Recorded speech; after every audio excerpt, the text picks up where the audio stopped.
coached in the past, I know the football coaches spent a lot of time after games, Saturdays, all day Sunday, looking at film, analyzing film, but that was probably like 5 to 10 years ago.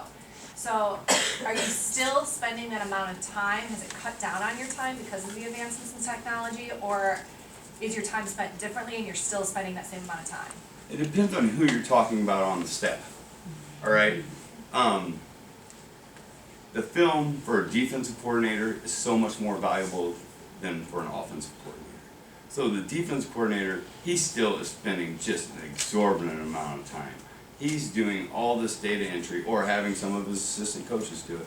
But then we're watching just tons and tons and tons of film. Now our efficiency has went way up. It used to be an hour we could watch 20 plays. Now we can watch probably 80 plays, 120 plays in that same amount of time. But I don't think it's actually reduced the workload of it. I think people are still working the same amount of time. They're just getting more out of it, from my experience.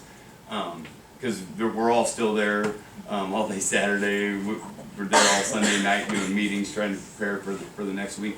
I think for a lot of the other coaches, though, it does reduce their time significantly because they were going to go watch 40 plays regardless. All right, that's all the time that they were going to have to commit to it anyways. Well, that same amount of time now, they can get 120 plays in.